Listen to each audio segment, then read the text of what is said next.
Mike decided to take Greg on in a face-to-face debate, hoping to prove him wrong. But unfortunately for Mike,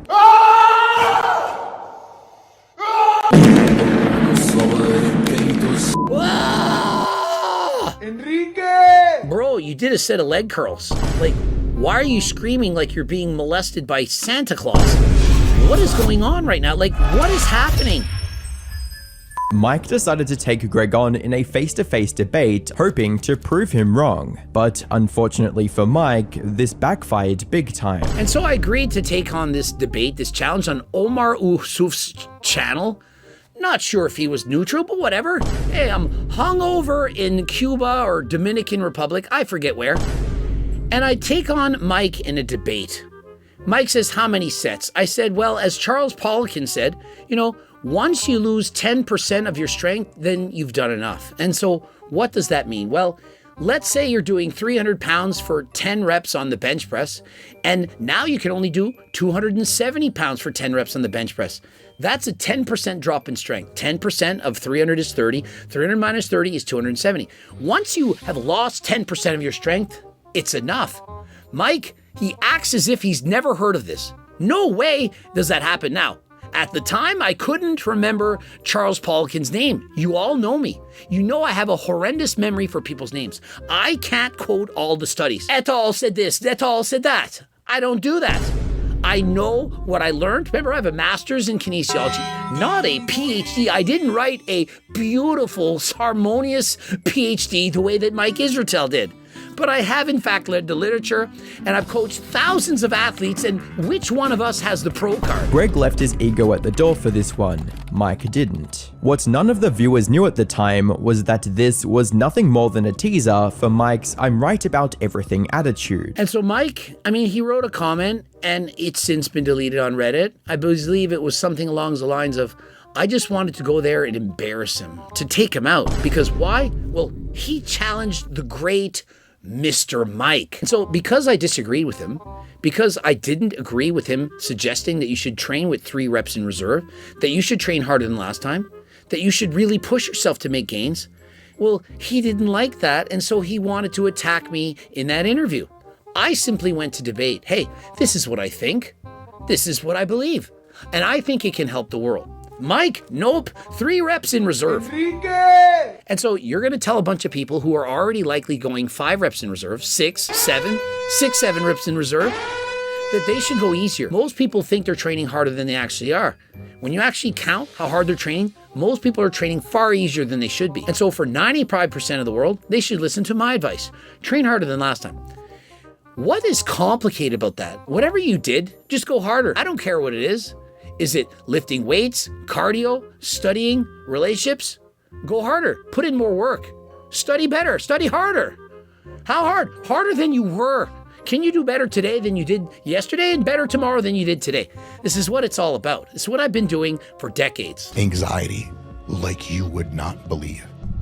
Every day that I'm on high doses, I wake up in the morning afraid of the rest of my day. All I feel is rage. They're unspeakable. You're listening to Mike describe what it's like to be on steroids. And for a man with an IQ above 160, it's self-stated this. I don't know if it's actually true. If he's that intelligent, why does he take the things that literally are ruining his life, that are taking 10 or more years off of his life, of which he needs and requires polypharmacy in order to clear up? He's likely on telmisartan. He's likely on other blood pressure medications. And he always thinks of anger and rage. What you see on the outside, he thinks he's keeping it together, but on the inside, he can't handle it. And so imagine when they block those comments, block PhD, you can't comment. Bro in Bangladesh made fun of his PhD. Can't handle it. What kind of life is that? And so why do we need the IFBB Pro card? Best shape of my life, I placed out of the top 5 at my most recent show. In large part, sort of hilariously, because of insufficient tanning. It wasn't the tan. When Dorian Yates said, I hope Mike is being tongue-in-cheek when he talked about Mike Menser, that he said that he's bigger and stronger than Mike Menser. I hope that you're being like tongue-in-cheek. Bag of shit. It's not even close. And so, is he blind? Does he need Mepsogram to perform surgery on his eyes? Or is he just delusional? Is there something wrong in his cabeza, in his head? And not this one. How can he not look at his physique and see that his hamstrings don't have crazy kind of lines going down? That his glutes don't have more striations than last time? I mean, how can he not compare his physique to guys who are actually earning their IPP Pro cards? Where is it not computing? Like, how can he be this smart and be a coach, have apps and all this stuff, have competed multiple times, and not be able to look at this back lat spread, which is probably one of his best poses, and see that he's not in shape? Now, I'm not saying he's fat, he's single-digit body fat, but that is, to me, an off-season bodybuilder. Like, if you're guest posing in this shape, hey, that's not bad. But to win a pro card, it's not even close. Hence, a 6th place finish. Back in the day on Omar Isuf's channel with Greg Doucette, who is a two-faced lying sociopath cocksucker. And so I'm a lying sociopath cocksucker? Like, I haven't sucked anyone's private area ever. Not even one time. I haven't even fantasized about it, unlike Mike Israetel. He likely thinks about it all the time. I mean, have you not listened to all his gay jokes? Why are you gay? Who says I'm gay? No, why are you gay? You are transgender. How many genders are there? I don't know. I just got here. Bag of shit. And so, which one of us has been proven to be the liar? Mike Israetel said that was his first draft. He later said, oopsie, no, Solomon actually critiqued the correct draft. Enrique! Oopsie! I'm bigger and stronger than Mike Menzer. That's it. He had his, as John Bravo put it, Osama bin Laden looking friend go out and defend him and essentially threw him under the bus. The bar isn't flawless. The bar is competent. He defended Mike Israetel. Remember, Mike, I believe, helped pay for his university, RP strength and so on. Enrique! And he defended him thinking it was in fact an incorrect draft. I never saw an apology from the Wolf man, Mr. Wolf, nor from Mike Israetel, nor from Jeff Nippod, who had deleted his negative comments about Salam. And so these guys, the Twin Towers, when they make mistakes, when they do bad things, they can't admit when they did wrong. Enrique! They lie. They try to cover it up. Jeff tried to hush, silence Solomon. Hey, don't tell anyone about this. After berating him, after putting him down. And he turned off his parrot voice and went straight into nice guy agreeable mode. And almost all the comments were like, oh my God, this Mike guy's a f***ing asshole. I mean, guys, I make videos. And if you have a point and you prove that I'm wrong, I'm gonna change my opinion. If you make a good point, I'll say that's a good point. I don't lie and stand up here and make up shit.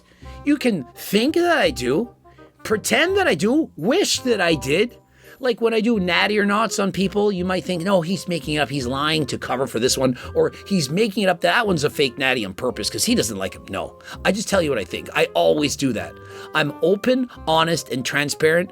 If you believe it, you do it. If you don't, well, you can write in the comment section and call me a loser and write that you're from Bangladesh. I'm both on a raw IQ scale smarter than almost every coach, maybe every coach. It's crazy. IQ over 160, knows more than every coach, has more knowledge of physiology and so on, but can't get in shape and eats cereal and Gatorade while on a contest prep, as well as takes terzipatide and or retatrutide to reduce his hunger cravings, but at the same time he says he has more willpower than almost anybody. Oh, and give him a year and he'll be more proficient and expert in whatever you do best. I mean, to brag that much, it's basically setting us up with layups to slam dunk. All we need to do is repeat what you're saying and we win. And FY, if you're interested in terzipatide or Ozempic, GLP-1s, you can get this from Algo RX. You can't get retatrutide because it's not even legal. It hasn't been approved. And so if you're using retatrutide, you're an experimental guinea pig. If you want to do it, hey, it's on you.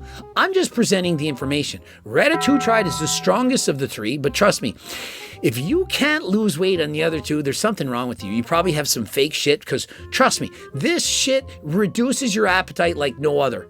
People are losing incredible amounts of weight. It reduces the food noise. And remember, I'm literally selling GLP Max It gets you from an 8 out of 10 hunger to a 6, but it's not going to completely shut out the food noise. But it is an excellent way to start, and it's available orally. Code Greg 15% off. If you want to go to AlgoRx and get into the peptides and the enclomiphene and all those things, GLP-1s and so on, blood work as well, Code Greg 10% off. Don't forget to click the link in the description. And also in every category of human behavior, I'm tougher than you. I'm tougher than you, but yet preaches to go 3 reps in reserve. When he does a hard set, he has to scream like he's having an aneurysm.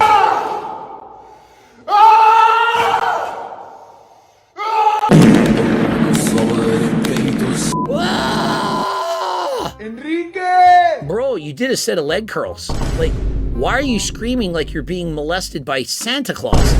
What is going on right now? Like, what is happening?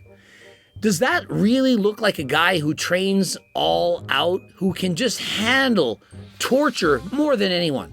He couldn't run a half mile in under 5 minutes. He couldn't hop a nippard. How is this a supreme physical and intellectual being? PhD thesis, just to see if he was actually as credible and intelligent as he claimed to be, and what they found was shocking to say the least. And so if you want to see more about the deep dive on the deserved downfall of Mike Israetel, of course, check out the Internet Anarchist. I wanted to cover my area a little bit and weigh in on the fact that Mike Israetel cares so much about what you're commenting that he's had to delete the comments. And remember, he doesn't even watch those videos. When Mike Israetel approached me at that fitness conference and asked me about the videos, I said, "Did you watch them?" To which he said, "No, I don't watch the videos." And so I said, "How do you know what I said?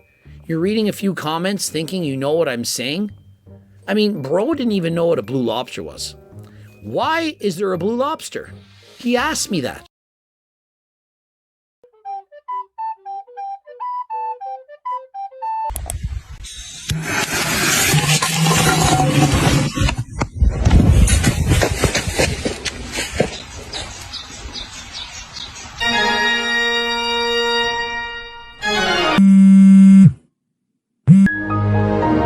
He didn't watch Solomon's video, but stated that he was critiquing his first draft. Enrique!